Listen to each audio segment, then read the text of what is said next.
Good morning all of you.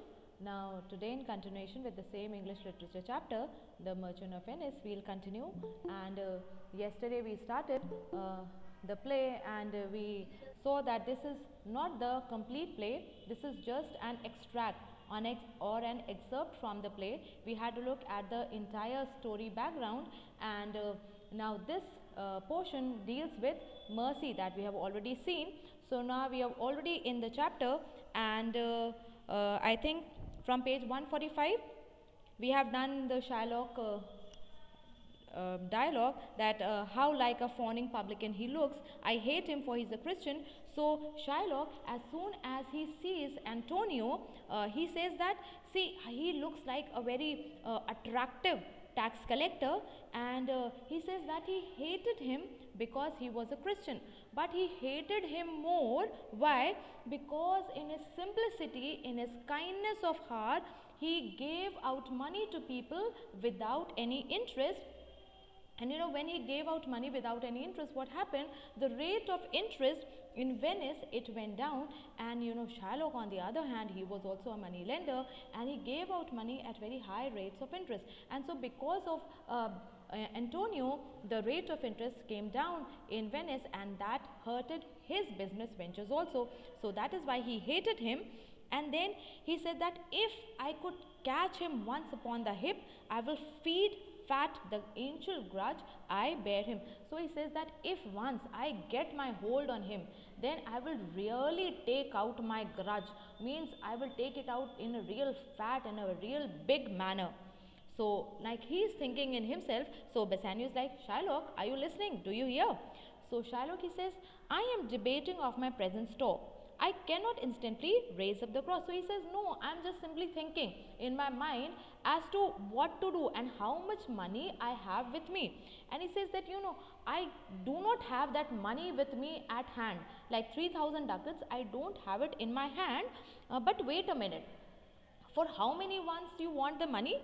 So Antonio, he now steps in and he says that, Shylock, although I neither lend nor borrow, by taking nor by giving of access, yet to supply the ripe needs of my friend, I'll break a custom. And then he says to Bassanio, does he know how much you need? So Antonio, he says to Shylock that, Shylock, listen, you know I neither take money nor I give money. Without any interest. So you know, what he says is that, you know, I never take money on interest, neither I give money on interest. Whenever I give, like, it is out of just friendship or for helping a person. So I don't take interest for that. And but this time the problem is that my friend has immediate needs, and for that I don't have much money in hand, and that is why I have come to you and I have broken a custom, because I never take money on interest. But this is the first time I am doing it, and I am doing it for my friend because he needs instant money. And then he says to Bassanio that, does the Shylock know how much money you need? So Shylock is like, yeah, 3,000 ducats. Antonio says, and yes, we want that money for 3 months. Okay. So Shylock, he again continues, 3,000 ducats.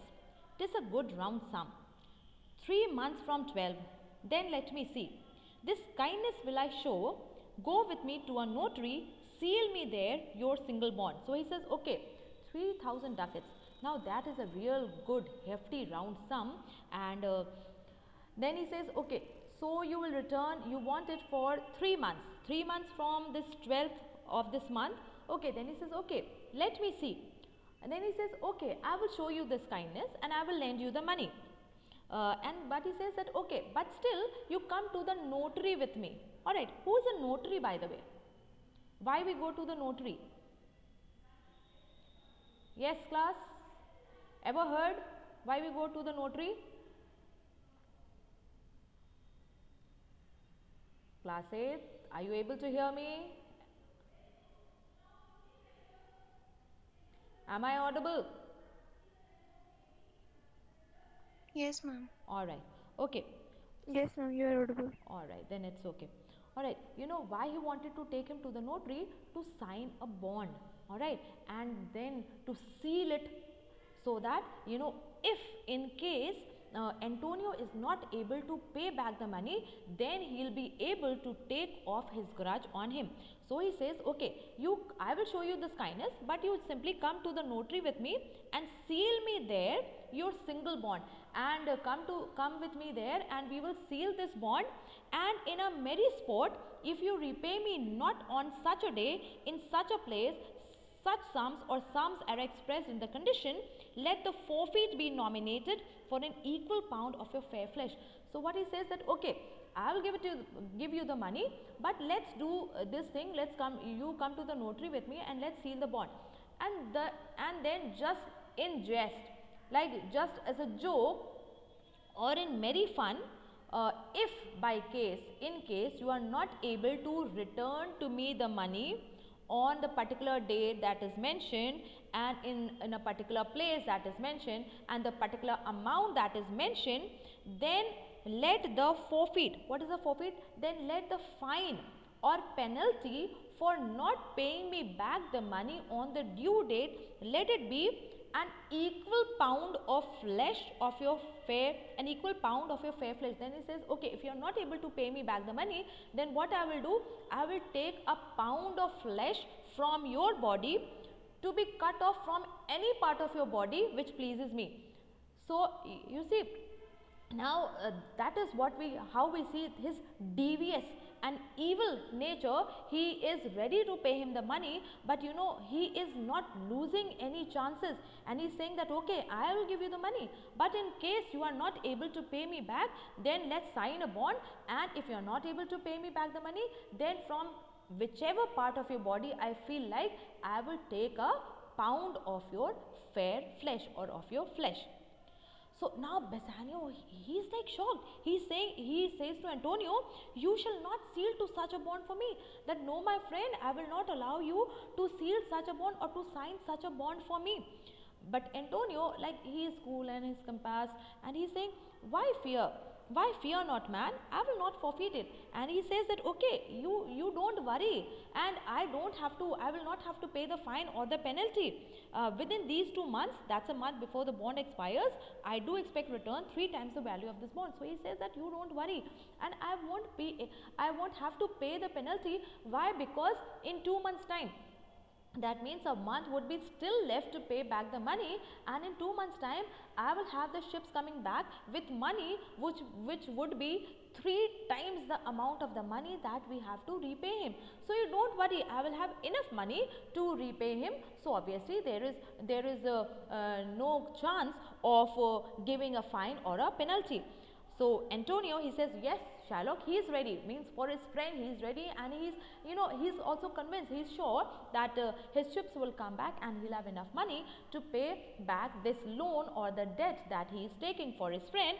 And so he says to Antonio that, okay, Shylock, Antonio, he says to Shylock that, okay, Shylock, I will seal this bond, I will sign this bond with you. And so, the loan is secured, and so Bassanio, he goes to woo Portia, and then he is married. He chooses the right casket, and so he and Portia are married. But unfortunately, what happens, Antonio had made a bad choice of ships and captains. So we have seen at the beginning of this excerpt that all his money was on the ships. So unfortunately, what happened, the choice of ships and sailors which Antonio has done, now that turned out to be a bad one, because his ships were lost and they were destroyed and wrecked at sea. And now his ships were wrecked, his ships were lost, so obviously they didn't come back with the money.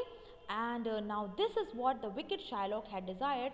Now that is why Shylock had put this clause in the bond that if by chance anything happens, then he'll be able to take out his grudge on Antonio. And so now this is what wicked Shylock, he was always waiting for. And what he does now, 3 months are over, Bassanio is married, he is living with Portia at Belmont, and so Shylock, he takes Antonio to the court, and now he wants his pound of flesh. He is saying that, okay, he did not pay the money, Now I want my pound of flesh. And Bassanio, he gets the news, and Bassanio too returns to Venice to try to save his friend. So as soon as Bassanio, he got the news, so he also leaves Belmont and he leaves his newly wedded wife, and he goes off to Venice to save his friend. Okay, the second scene. Venice, a court of justice. So a court of law, we are there, and so the Duke enters, the Duke of Venice and Antonio and Bassanio and others, they also enter the scene. So Duke, he asks, what, is Antonio here? So Antonio says, ready, so please your grace. So he says, yes, I am here and ready, so you can start the case. Duke, I am sorry for you. You have come to answer a stony adversary, an inhuman wretch, incapable of pity, void and empty from any feeling of mercy. So like, Duke, he also knew Shylock, how Shylock was, and he says to Antonio that I really feel very sorry for you. Why? Because you have come to answer to a stony adversary, means your enemy, adversary is enemy, your enemy is just like a stone, means unyielding, just like a stone doesn't yield to words and all.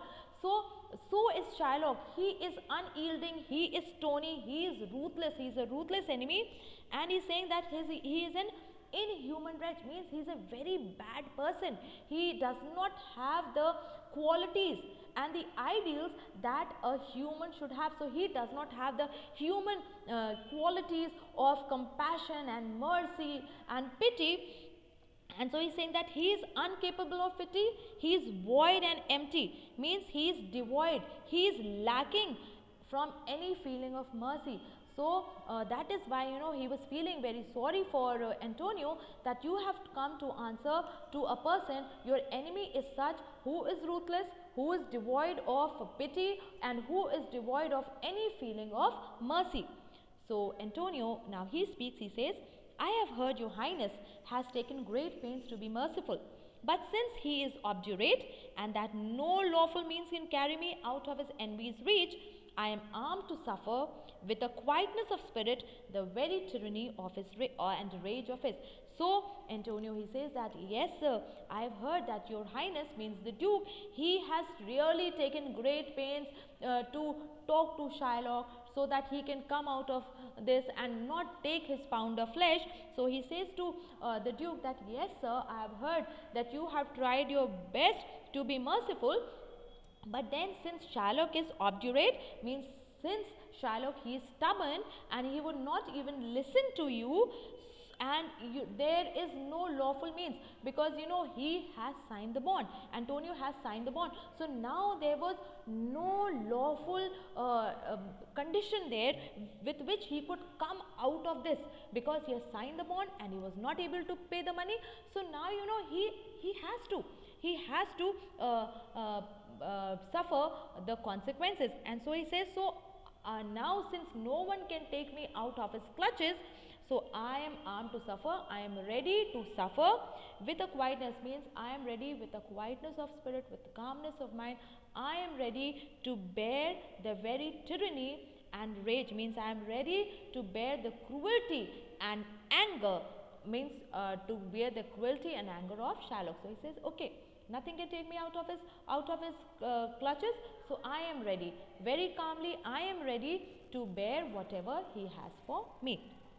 So now Shylock enters, and Duke, he says, Shylock, the world thinks, and I think so too, that you show him mercy and remorse more strange than is that strange apparent cruelty.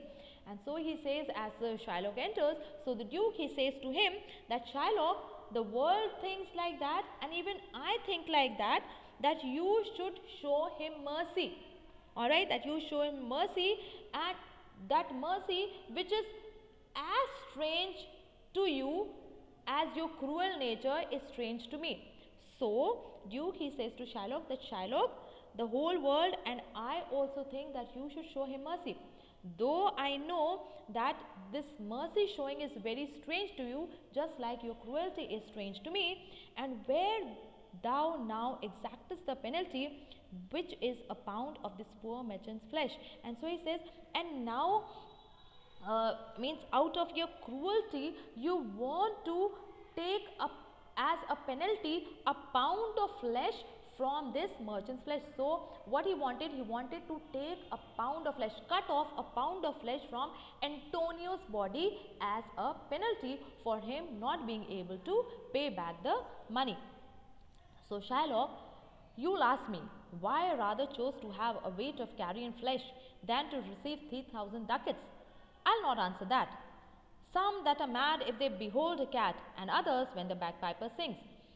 So he says, now you may ask me that why I rather chose to take a pound of carrion flesh, means flesh of a dead animal. You know, obviously as soon as he will take out a pound of flesh from Antonio's body, and obviously he has already decided the part that he will take out the flesh from, so he knew that Antonio will die as a result of that. So he says that you may ask me that why I want to take the flesh of a dead bird or a dead animal rather than to take 3,000 ducats, because you know Bassanio has come to Venice and now he had enough money, and that he could pay off the debt. So Bassanio was offering him the money that you take the money, please take 3,000 ducats, and if not, he was ready to pay the double. But now Shylock was adamant. He said that no, I will not take the money, I only want this pound of flesh. So he says that you might think that why I want this pound of a dead animal flesh instead of 3,000 ducats. So he said, but no, I will not give you answer for that. Now he says that you know, there's a strange madness in men. Some get mad when they see a cat, and you know, others are really very mad and irritated when they hear the bagpiper sing. Now for your answer, as there is no firm reason to be rendered, so can I give no reason, nor I will not, more than a certain loathing I bear against Antonio, are you answered? So he says that okay, and now as for your answer, you know, there is no proper answer that I want to offer you, so shall I give you reason? There is no firm reason, but he says that still whatever reason I have, I will give you.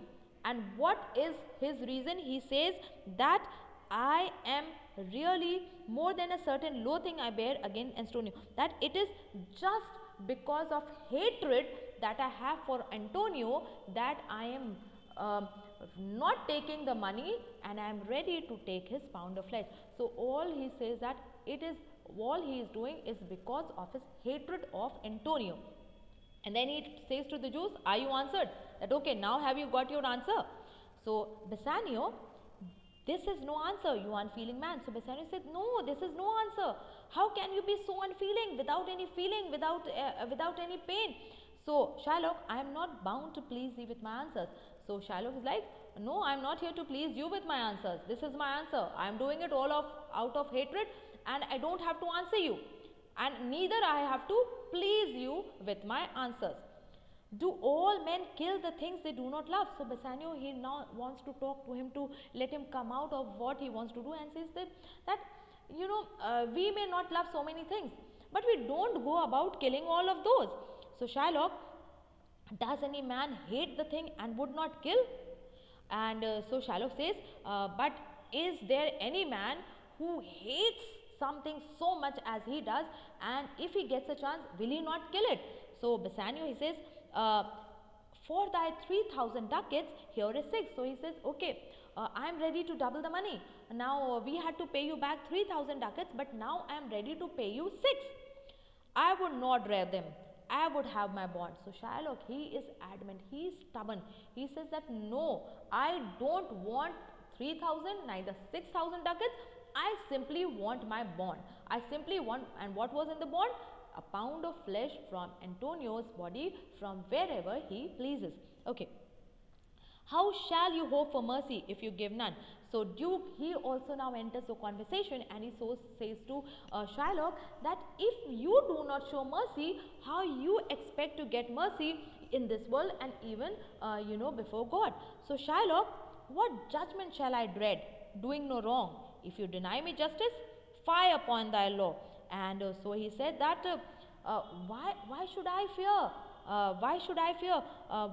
What judgment should I fear? I had done nothing wrong. means when I have not done anything wrong, so what should I be afraid of?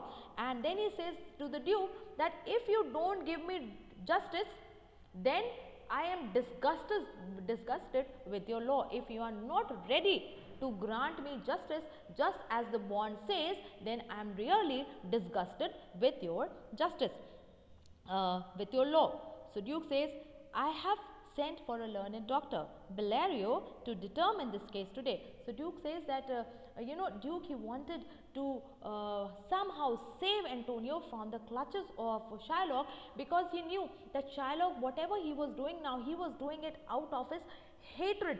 So now he wanted to rescue Antonio for that, and so he says that yes, I have sent for a learned doctor. Now here by doctor we don't mean the doctors which treat us when we are sick, we mean doctor of law. Alright.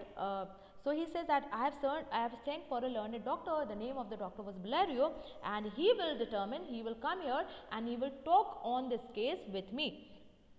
So Portia and her friend Nerissa, they plan to come to the court disguised as lawyers to save the noble Antonio. And when Bassanio, he got the news that Antonio, he was in trouble, so he tells the whole story to his wife Portia, that how because of Bassanio he has taken this money and he has signed this bond, and it was because of him that now he is in trouble. So Bassanio, he leaves as soon as he got the news, he comes to Venice. But later on, Portia, she also decides that she will go and help Antonio. So she disguises herself as a lawyer, and her friend Nerissa, she also comes to her to the court to save Antonio. So Nerissa enters into the scene. She is dressed like a lawyer's clerk. So Portia, she comes here like a lawyer, and Nerissa comes as her clerk. So Duke, came you from Padua, from Bellario? So Nerissa, she has a letter, she presents a letter to the Duke, and she says, yes, from both, my lord. So the Duke asks her that, are you coming from Padua and are you from Bellario? So she says yes to both and says, Bellario greets your grace. And she says that yes, Dr. Bellario, he has sent his greetings to you. The court shall hear Bellario's letter. So the Duke says, Dr. Bellario, he has sent a letter. So the Duke says, okay, now let's hear what Dr. Bellario had to say. So the clerk, Nerissa, she is in disguise, and so she reads the letter. Let's see what the letter reads like. Your grace shall understand that at the receipt of your letter I am very sick. But in the instant that your messenger came, in loving visitation was with me a young doctor of Rome. His name is Balthazar. And so Dr. Bellario, what he writes is that your grace, when I got your letter, at that time I was very sick. But the time when your messenger, he came to meet me with the letter, at that time a young doctor from Rome, whose name is Balthazar, he also came to visit Dr. Bellario. And Dr. Bellario, he goes on and he says, I acquainted him with the case in controversy between the Jew and Antonio the merchant. We turned over many books together. He is furnished with my opinion, better with his own learning, the greatness whereof I cannot enough commend, comes with him at my importunity to fill up your grace's request in my stead. So he says that, at the time I received your letter, I was not in good health, I was sick, and at the same time when your messenger arrived, I had also a friend coming to meet me who is a young doctor in law from Rome, who is his name is Dr. Balthazar. And then he said that I have acquainted him, I have talked to him about this strange case between Shylock and between Antonio. And then both of us sat together and we had a look at many, and see what it says, and we turned over many books together, means they have searched to find out the answer, how to go about this case, and they have looked at many books to try to find out what to do in this particular case. And then he says that now he is coming to you, he is furnished with my opinion, he is coming to you with my opinion, means with what I believe to be done in this case. And then he says, better with his own learning. Not only he is coming with what we both have with my opinion, but he is coming also with his own learning, means he has bettered that opinion with his own learning. He has added on to my opinion with his own learning, the greatness whereof I cannot enough comment. And he says that his learning means I cannot simply say it in words, that how learned a doctor that young man is, and he comes at the right time, at the opportune time, to fill my excuse. All right, so he says that my absence now will be filled up by Dr. Balthazar, as I am not well, so he will come to you on this case, not only with my opinion but with his learning also. And so he says that I beseech you, let his lack of ears be no impediment to let him lack a reverent estimation. And then he says that, okay, when you see him, he looks very young, but his young appearance, it does not mean that you may make a wrong estimation about his learning. So though he looks very young, but still he is very learned, for I have never knew so young a body with so old a head. And he goes on to talk about Dr. Balthazar, and he says that though the person is very young, but still he says that I have never met a young man with so much wisdom. Now old a head means with so much wisdom.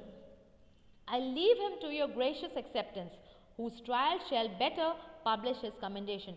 And so he says that now I leave him into your gracious acceptance, that you accept him as because I am not able to come, so you may accept him in my place. And then he says that whose trial shall better publish his commendation. And once he does this case, then you will be able to understand that why I condemn him, why I really recommend him so much. So Duke, you hear the learned Bellario, what he writes, and here I take it, is the doctor come? And so the Duke says that, okay, we have learned, we have heard what the doctor learned Bellario he has to say, and okay, I will accept what he says. And then he asks that, is the doctor come? He is asking that, is the doctor who was to come in place of Bellario, is he here? So Portia, she enters the scene, and she is dressed like a doctor of law, means she is dressed like an advocate. And the Duke, give me a hand, come you from old Bellario? So the Duke, now this is Portia disguised as a lawyer, so obviously the Duke doesn't know. He thinks that that Portia is a man, he is a young man called Balthazar. And so Duke says, okay, you give me a hand, have you come from old Bellario? So Portia, she says, yes, I do, my lord. So Duke, you are welcome, take your place. Are you acquainted with the difference in the court? So Duke says that, yes, you are welcome, you can please take your place here. And then he says that, do you know what is the cause of disagreement that we are here, means why we are in the court at present, do you know about it? So Portia, she says that, I am informed thoroughly of the cause, which is the merchant here and which is the money lender. So Portia, she says that, yes, I am well informed about the case. And who is the merchant? So Shylock and Antonio both were there, so she asked that, okay, who is the merchant here and who is the money lender? So Duke, he says to Antonio and Shylock that Antonio and Shylock both stand forth, so ask both of them to stand. So Portia talks to Shylock, is thy name Shylock? So Shylock is like, yes, Shylock is my name. Of a strange nature is the suit you follow, yet in such rule that the Venetian law cannot impugn you as you do proceed. You stand within his danger, do you not? Do you confess the bond? And so he says that, she says to Shylock that, the case that you are proceeding with, now it is a very strange case, and yet in such rule that the Venetian law cannot impugn you and deceive. And she says that, in considering the Venetian law, the bond has already been signed, and so she says that, what could be the consequences if you go on with this bond, if you go on with what you want to proceed. The Venetian law, it cannot hold you responsible. So she says that yes, though you have signed, you have come here with a strange bond, but still here the law here, it cannot hold you responsible if you proceed, but you stand within his danger, do you not? And do you confess the bond? So she says, but still you want to proceed with this bond, and so she says, do you confess the bond? So he says that yes, I want my bond to be given to me. I want the bond to fulfill. Now Portia also, in other words, she is asking him to like let go of the bond, but he is like, no, I confess my bond. Then Portia, she says that then must the Jew be merciful.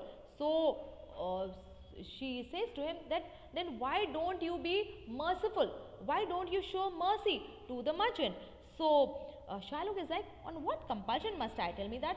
So he says that why should I be compelled to be merciful? You tell me. What is the reason that I should be merciful?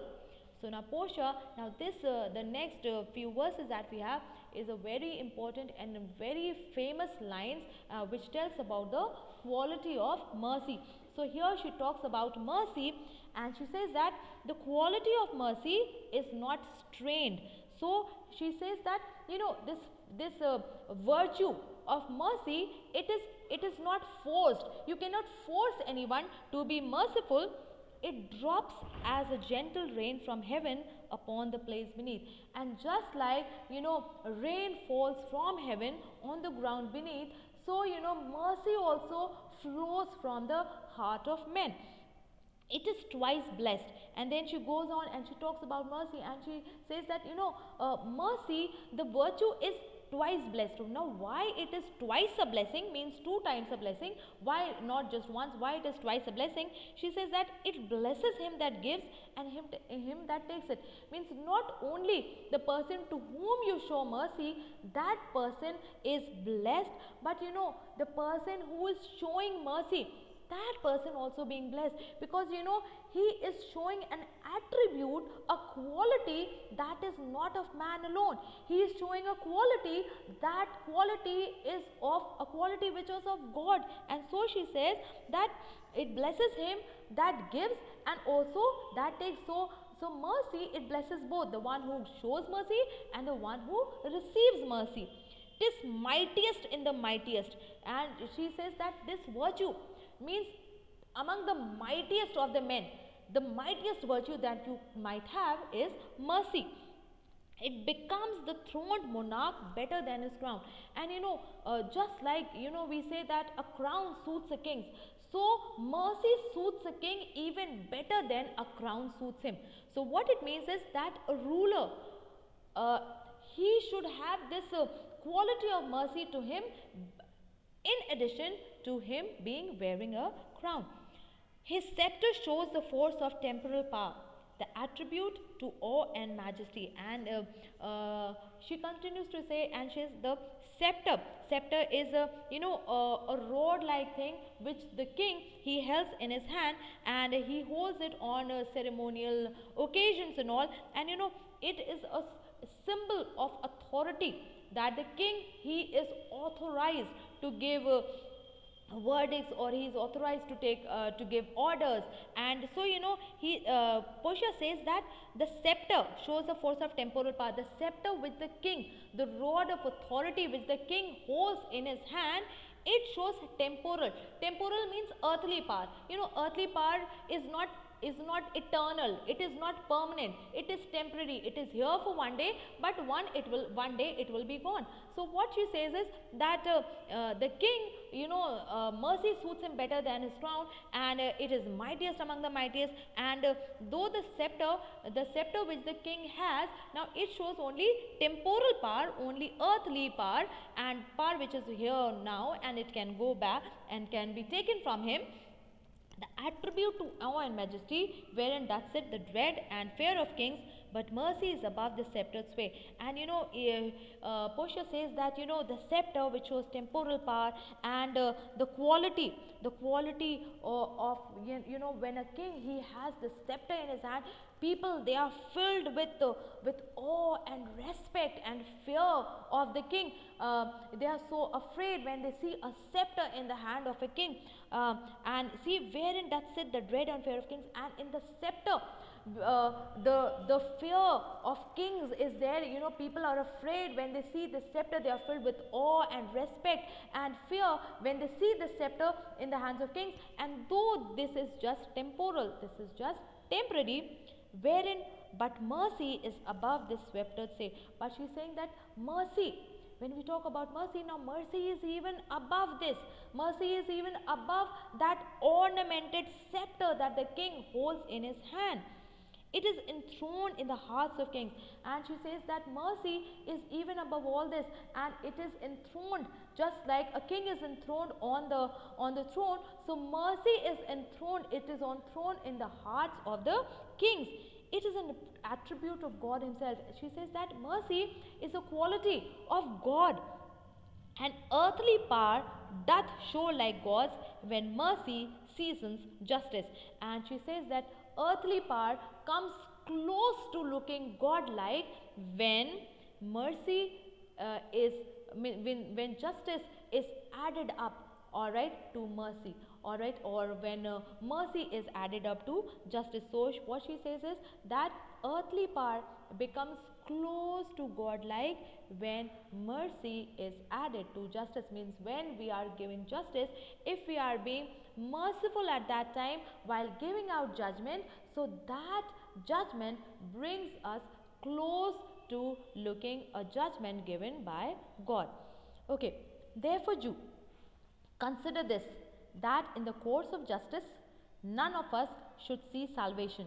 We do pray for mercy. And then when she has given this whole speech on mercy, and then she asks Shylock that now consider that while we are here, we aim to provide justice, that none of us should see salvation. We do, and we all want salvation. Now salvation is forgiveness. So she says that now we want to look for forgiveness, like forgiveness that you should give to Antonio. So she is asking him to be merciful, to be forgiving. We do pray for mercy, and she says that now we ask you to show mercy. And that same prayer doth teach us all to render the deeds of mercy. And she says that all of us, when we pray, we ask that we should do deeds of mercy. When we are praying to God, it is a heart's desire that we also should be merciful just like God is merciful to us. And I have spoken thus much to mitigate the justice of their plea, and which if thou wilt follow, the strict court of Venice must needs give sentence against the merchant here. So she says that I have spoken all this so that I could somehow convince you to let go of the bond which you want to take now. And why? Because if you want to go on with your bond, and according to the laws of Venice, the court, it had to give sentence against the merchant, because that was with the law. They have signed the bond and they have sealed the bond. So she is saying that if you wanted to go with the bond, then obviously nothing could hamper or hinder you, and the court will have to give order against the merchant, that is Antonio. But still we are asking you to show mercy. Okay. So Shylock, my deeds upon my head, I crave the law, the penalty and forfeit of my bond. But Shylock, he is not ready to listen at all, and he says that okay, let my works be on my head, my deeds upon my head. Means what I do, let it be on my head. I crave the law. I simply want the law to do its work, its part, the penalty and forfeit of my bond. I simply want my bond, nothing else, nothing more, nothing less. I simply want a pound of flesh, whatever is written in the bond, I want that only. I don't want money, I don't want to show mercy, that's it. Okay. So, have you understood till here? Any questions, any confusion, class?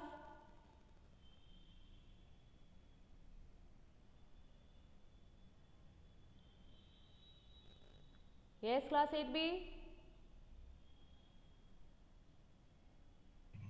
No, ma'am.